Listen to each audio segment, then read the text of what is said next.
Hey, my name is Barbie Armenta. I'm a wife, mother, life coach, and founder of Brave One. Everyone has a story, and I believe that you can be inspired in your own life by hearing another woman's courageous story. We're here to talk about purpose, identity, divorce, splitting families. If you're talking about it, I want to talk about it. We are here to have brave conversations. Welcome to today's episode, where we will be visiting with, me. Future episodes, you will hear stories from some incredible women, but today I wanted to share a little more about me. So let's jump in.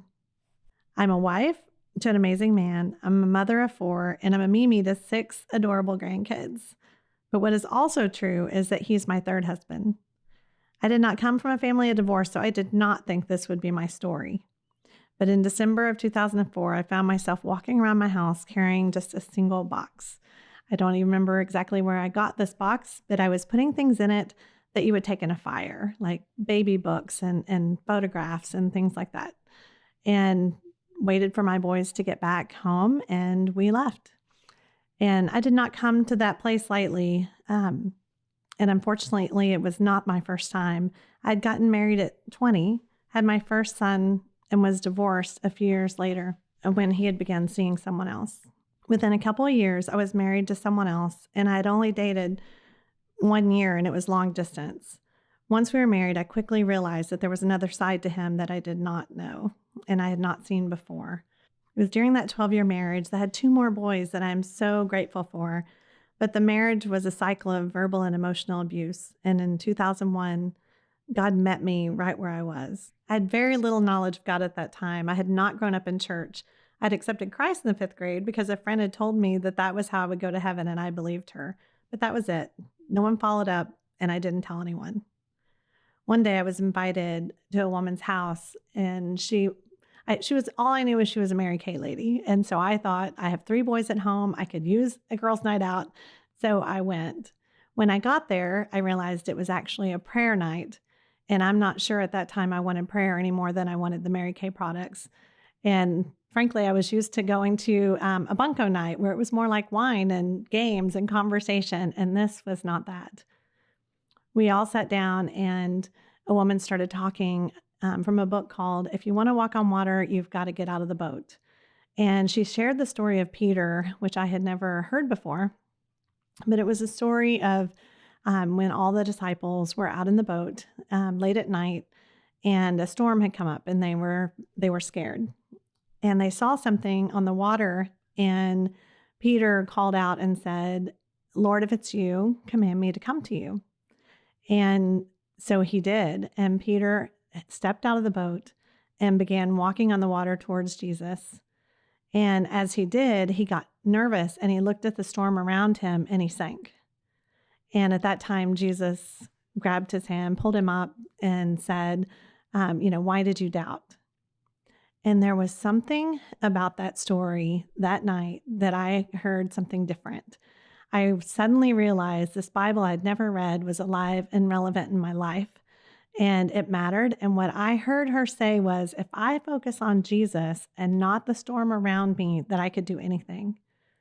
And I had a lot of storm around me at that time. And so I went home. I told everyone that would listen over the next 48 hours about Peter walking on water and like how amazing it was. And over a period of time, I'm not sure how long it was, my husband said to me, "It's like you're walking around with blinders on."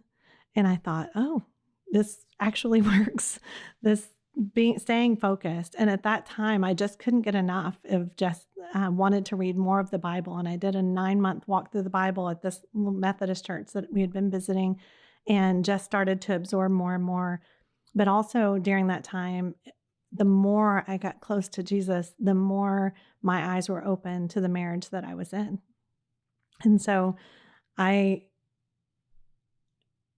one night in 2004, we were in bed, and that was often if there was the verbal abuse, the emotional abuse, all the cycle that I was living in for that 12 years. It usually happened at night while the kids were in bed. So I always thought to myself, I'm protecting them. I'm taking the brunt of it. I can't provide this life for them. We lived in an affluent community on the golf course, and I knew as a single mom I wasn't going to be able to provide that. But this particular night, he left the room and I heard a crash.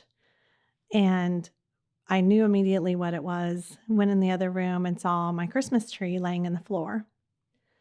And I have memory ornaments. My son played basketball, or, my little one liked Cheerios. We had all the ornaments meant something, and they were shattered on the floor. And what I realized in that moment was that I was not protecting my boys, that this was the man that was teaching them to be men and husbands, and that was not okay.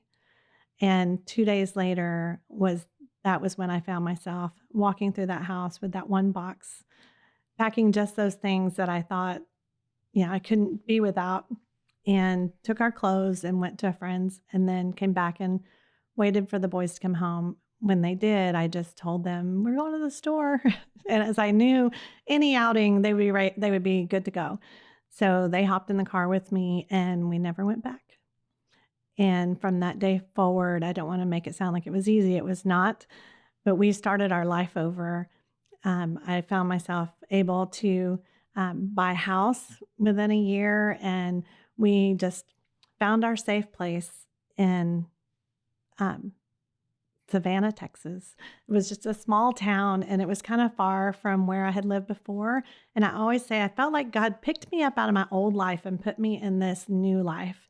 And even though I had found the Lord and I knew He was with me, I thought I had the dating stuff all figured out, because I thought after 2 divorces, it's too late for me. I'm not going to be able to have that wonderful marriage and big family gatherings and all the things that I had wanted in my life, because I knew that the Bible says God hates divorce, right?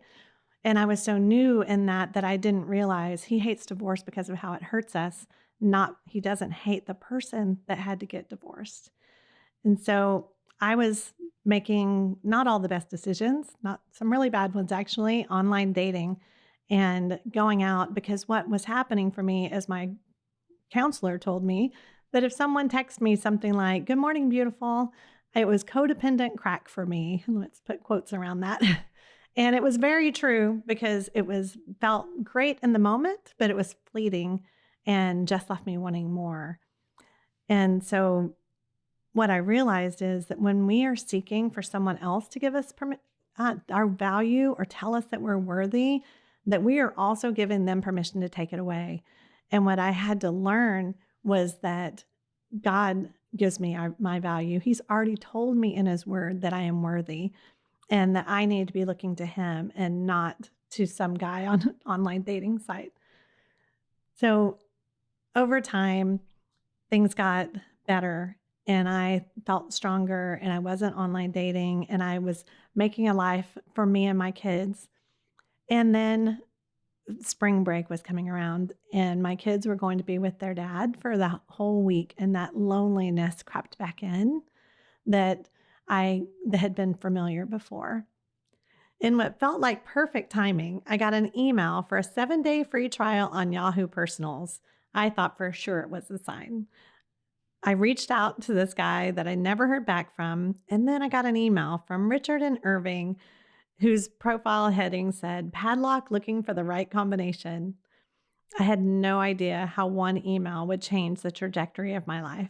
Next week, let's have a conversation about it as I bring on my husband, Richard Armenta, to talk about it. Thanks for joining me for today's conversation. If this resonated with you, please save this podcast to your playlist and share it with your friends. If there's a conversation that you want to hear, make sure and reach out at braveone.net and send a topic request. Until our next episode, remember to put your brave on.